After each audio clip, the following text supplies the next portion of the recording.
What if Gregory Bateson taught business strategy in a business school like what I was? The first one of these videos, which I hope you've just seen, was really explaining the way in which we perceive the world, how we don't usually think about, notice that, and also the fallacy of using models like Michael Porter's stuff. In the second part, the video you're about to see, we move on more to what we would do in class. In particular, what I was doing. Even more particularly, experiential learning. How, in a classroom, can we create experiential learning about strategizing? Really?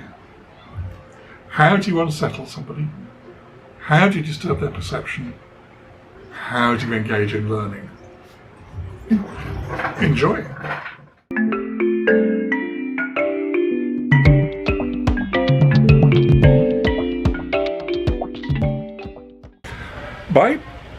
By thinking about strategy and the way to teach it, or the way to enable students to learn it, was formed over several years or several months. The one strand of it was when I started to deal with the notion of business modelling. Now, business modelling emerged in the literature really in response to e-business. Businesses were so radically reconfigured and they didn't look like anything that they looked like before. And they transformed very quickly because of the interaction with the technology. Here I have in mind Amazon. Amazon started off as a discounted bookseller from a garage. Simple really, isn't it? Why have a shop when I can sell it on the internet? But the business has been transformed as they've started dwelling anyway in the business model is trying to facilitate people understanding the way they are dwelling within their enterprise, within their industry, within their environment. I shouldn't use the word industry, but never mind. We used to teach business modelling. Well, I'll do a little piece on business modelling so you can find it, but the gist of it is this. We used to say to the students, let's imagine that we are choosing to run a restaurant. And we're going to run a full service restaurant, okay? By full service, I mean cutlery, plates. Somebody's going to come along and have a treat, and there'll be waiter or waitress service.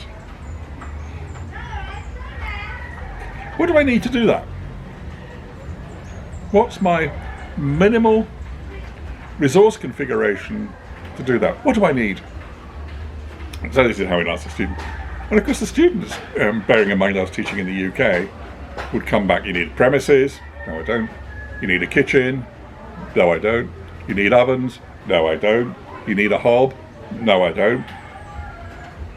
You need tables and chairs?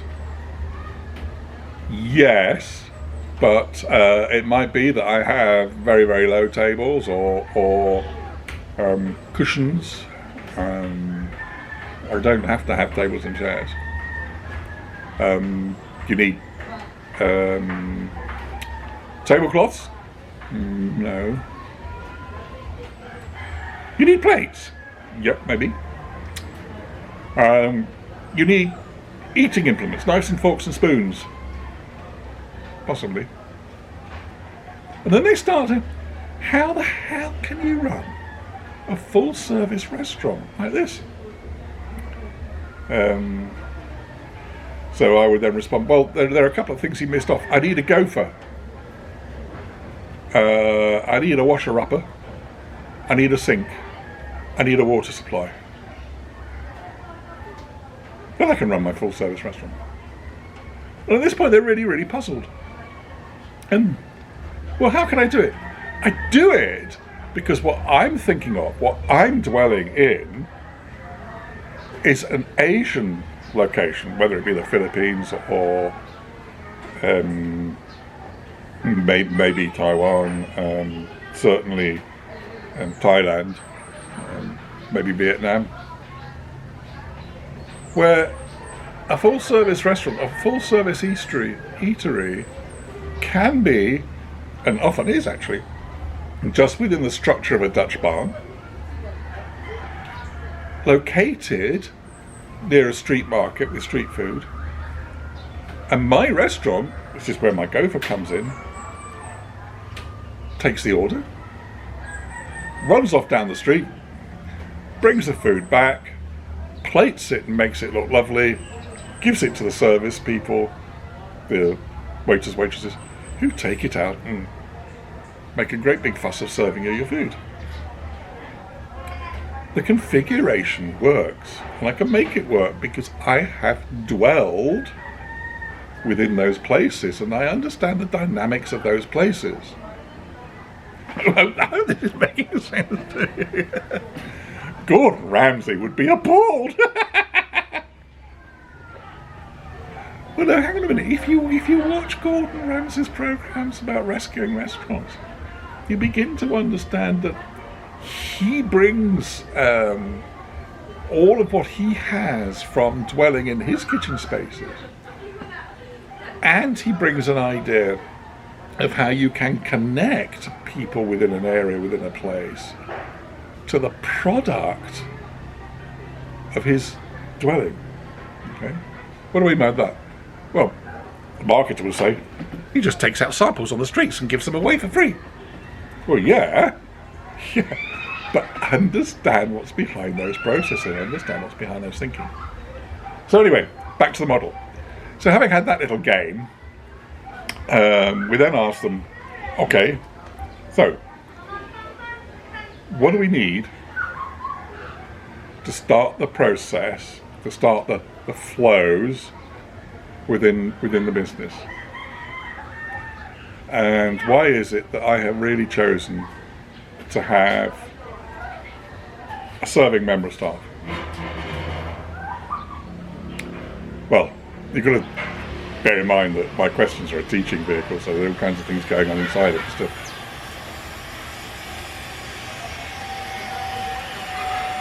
To get the business to work, we need to have a customer to walk in. All right?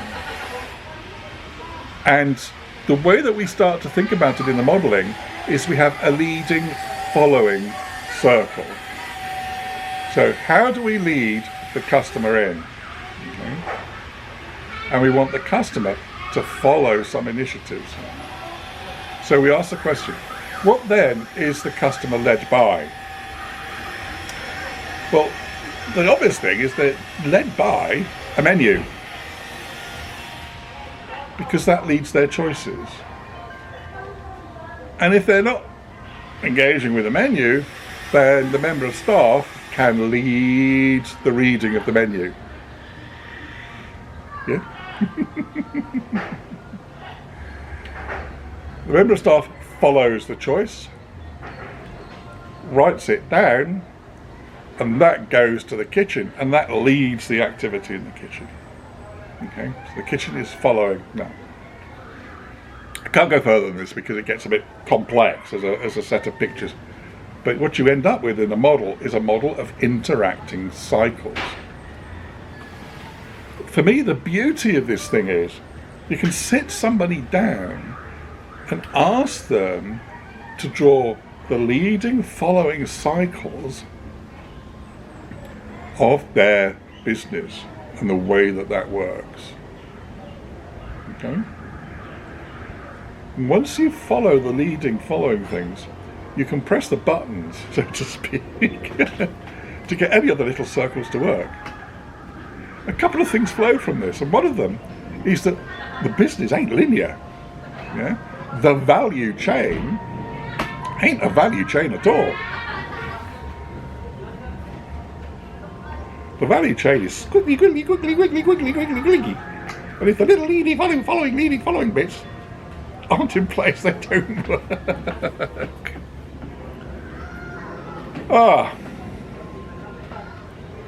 The whole idea of working with the students in this way is to engender, I don't know what I can call it, a felt and talked out connection between the ideas that they're coming across in the strategy lectures, but with their experiences of being in a family business or constructing a business and thinking about going into business, so that they have a way of thinking through the way the business dwells with and interacts with where it is, where it's at.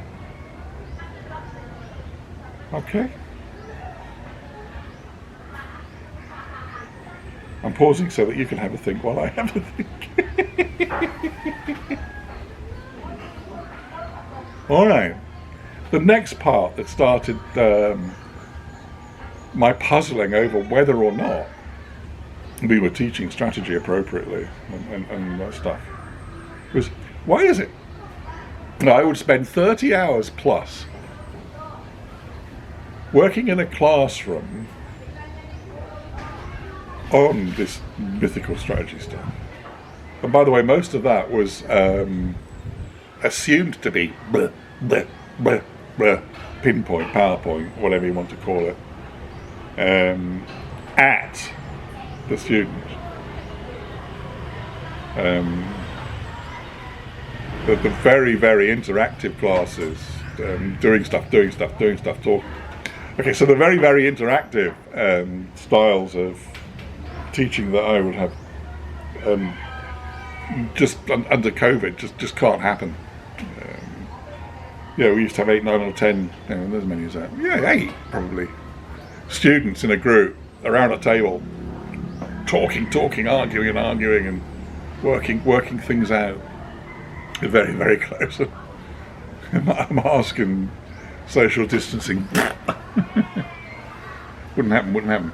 Anyway, so the class was doing one thing, and what I was curious about was, I was a very, very great fan, and given my human resource development background from industry, to some degree an exponent of experiential learning through games or through what we would often call adventure training.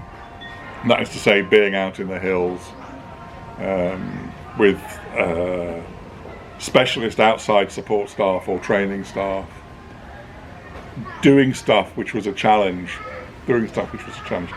Sometimes the challenge might be rock climbing, abseiling.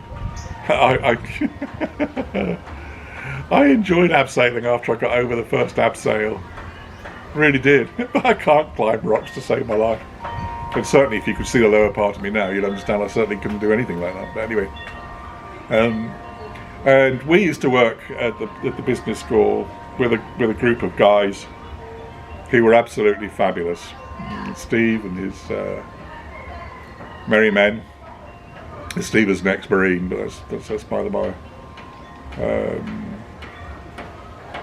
Ran wonderful stuff. Why was it wonderful? Well, what they were able to do was to provide challenging experiences, which in a small compressed time frame caused people to be thinking and dealing with the same kind of issue, the same kind of problem as they are in organisations. Now, when you look or think about looking down from on top, you say they're not the same. But when through your own eyes and thinking about what you've got to hear, what you've got to think through, what you've got to say, the way you've got to interact with somebody else to communicate information and understanding and exploration, a representation of what it is. This is good stuff, particularly when it is skillfully, I hate the word, but am I debriefed, okay? The thing about the skillful debriefing is students will go, oh, I'm at a business school, so I must introduce a clever business management language. To which I have once or twice quietly said to a student, bollocks, tell me how it is, tell me what it is, tell me what you are experiencing, tell me. So they would come out, oh, we need a good leader. Now hang on a minute, I haven't a clue what that is. I don't think anybody in the academic literature has a clue of what a good leader is. Certainly not for what you were doing today, it's not specific enough. So tell me what you did have, and then tell me what you thought you were missing. And as you explore what you thought was missing, how would you put those bits that are missing back into your team, into your group, before you do the next one? So we're working on these interpersonal communicating skills, okay? When you read Cheer and Holt and think about it, when you read Gregory Bateson and think about it, that stuff is where strategy's at. That's where strategy's at. You can't do strategy without that stuff. Okay? As I say it to you like this, it's just to me, it's so simple and so obvious, but try telling the fucking dean that. Anyway, I have to put a beep in there, haven't I? Oh, dean. Anyway. So we used to do this stuff. We spend a lot of money because transporting the kids to the location, paying for the hotel and accommodation stuff. At most we could afford as a course, allegedly, 3 days, maybe 4 if you were very lucky, of doing this outdoor stuff. And we bring them back and they go, oh, that was jolly nice, we did some team building, and then they forget it. And it's very difficult. Well, I found it very difficult, but maybe I wasn't thinking about it the right way, to pull those experiences back into the class and get them to connect together. I started the title, How Gregory Bateson Teach Strategy, and I talked about loads of stuff except Gregory Bateson. Well, it's interesting. There is a story that he walked into a class one day with a bag full of stuff.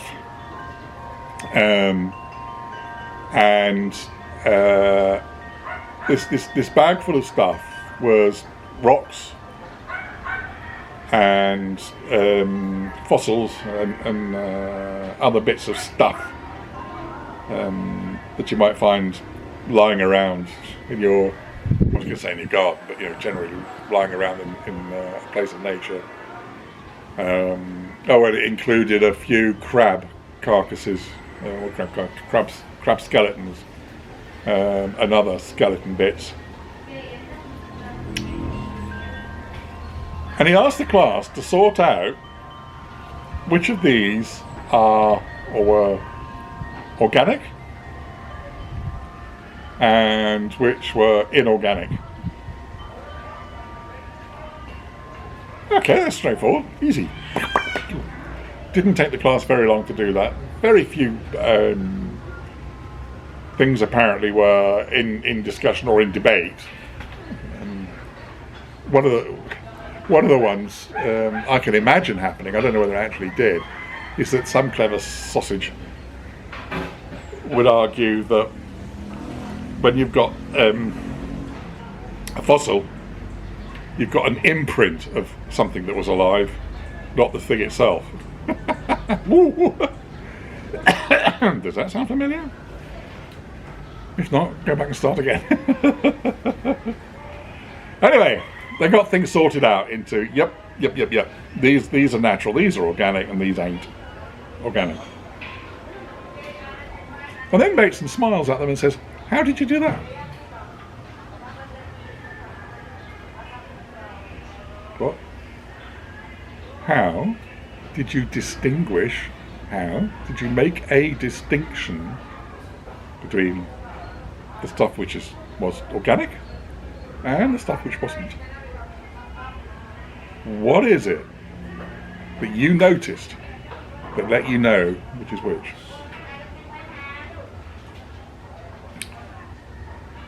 To go back to his big question, what is the difference between these objects that made a difference so you sorted them?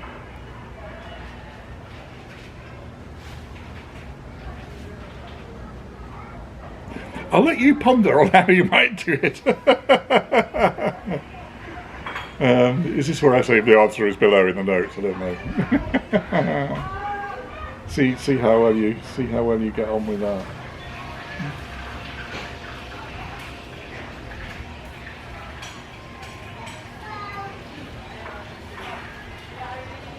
Another thing that Gregory Bateson might do, enabling students to understand strategy, is something that they used to play with research students, particularly doctoral students. And I would hold up spoons,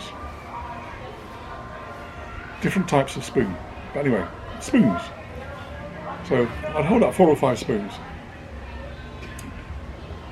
and I would ask them,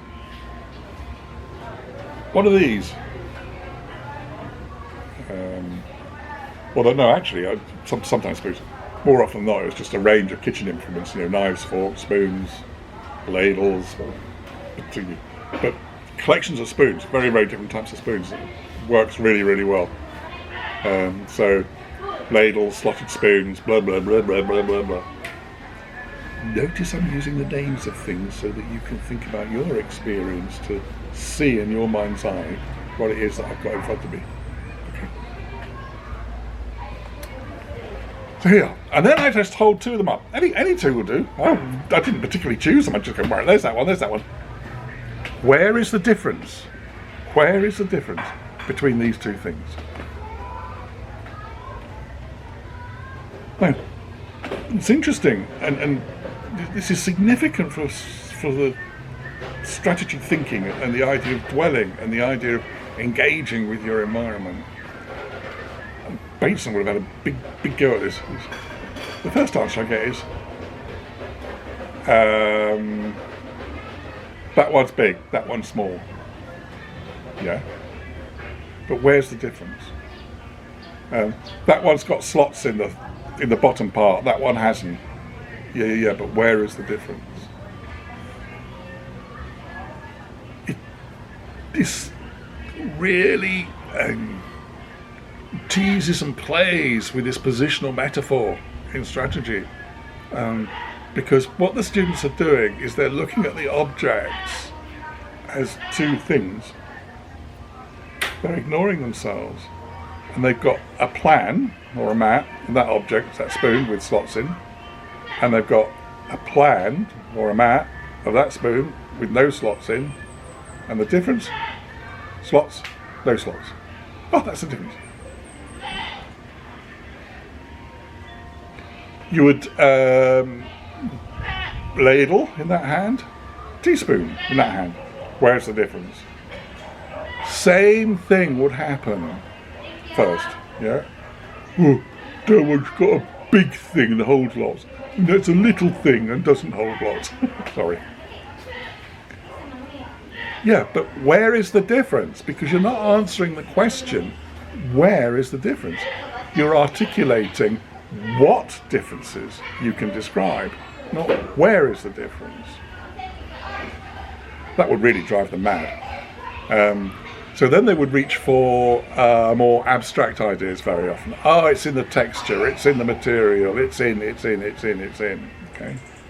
But still what's happening is that they are looking, how do I do this? They're looking at the object. Bateson's very clear. Differences are constructed here and articulated.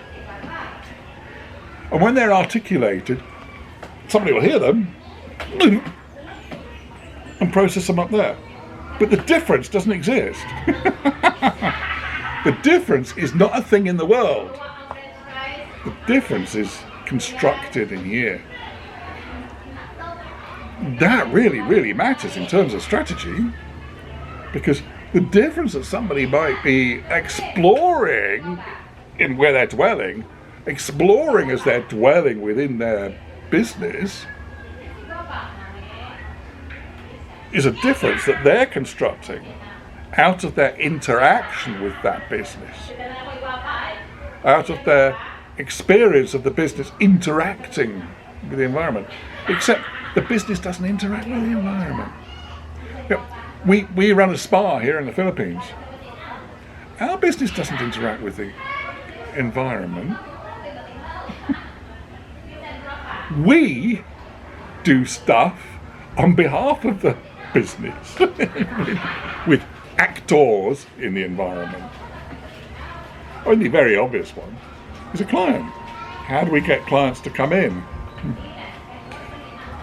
Well, we're a bit naughty with their data. We send them texts if they hadn't been in for a long time. Why do we do that? Because I saw bingo clubs in the UK do it. And I thought, oh yeah.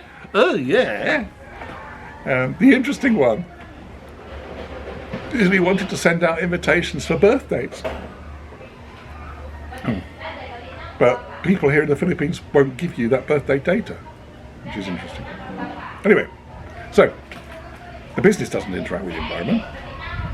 Managers, operative executives, people take what they have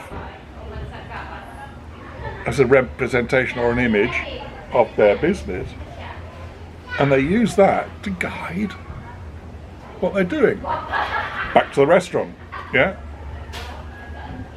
The minimal configuration I was arguing for in class is a product of my experience of living and being in Asia.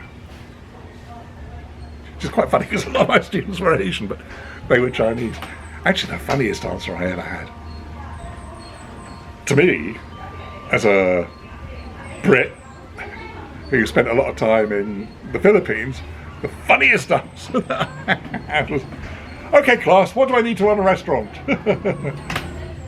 This guy, when I heard the word, a queue. What? I'm thinking, a queue, you know. This is what you say, a queue card, a queue. Oh, what? A queue, several voices said. You know, the table, because we used to have students sitting at tables. I said, a queue? Well, they said, yeah, successful restaurants have queues. And in China, we pay people to pretend to queue. To get customers to queue, to come in. I thought, oh, yay, goodness me, that got you, John, didn't it? That got you. Teaching strategy. Oh, but that's only a technique. Yeah, but what do you think strategy is? We're good at the techniques. We're good at talking technique. We're good at talking technique. But technique without the thinking, the understanding, the model in your head, the model in your body of the business, just applying the technique ain't strategy. Don't work. Don't work. We don't tell that to people in the business school, do we? So, Bateson would be finding ways of getting students to explore and articulate differences, and you'd be looking at two types. As he gets more, he would be concentrating or focusing on what I've been talking to you about, which is the way of relating between the individual manager, the organisation, and the way they perceive that dwelling. Okay. And he would also be very, very interested in accounting, but not accounting and finance. He would be interested in accounting in terms of storytelling. Yeah. So the idea of getting somebody, we just call it, oh, this is a case study to look at how the theory is applied and exploited to be successful, is bollocks. Actually, what matters is somebody talking about the way in which they have been thinking through and developing their business. Okay.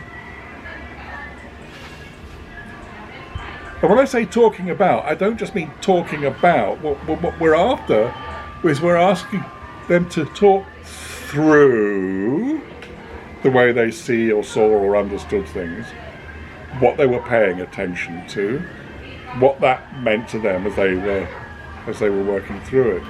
Because the what we want are the stories of how they were dwelling and the stories of how they were moving their business, and whether or not their intentions in moving the business. God, I'm back in the spatial thing again, aren't I? Getting the business to go on. You can't get away from the language, I'm sorry, but God, here I go again, I'm off on the pool. Have another beer, and go back into retirement. So as they're articulating and trying to express what's important to them in getting this so the business isn't static and dead, Bateson will be really, really interested in trying to identify the differences that these people are articulating in the way that they're doing things.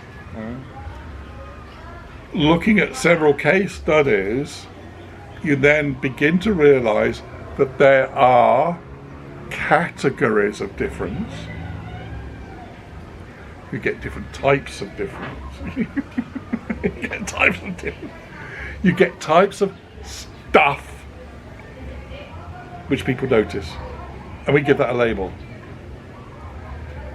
Now this labeling of stuff that people notice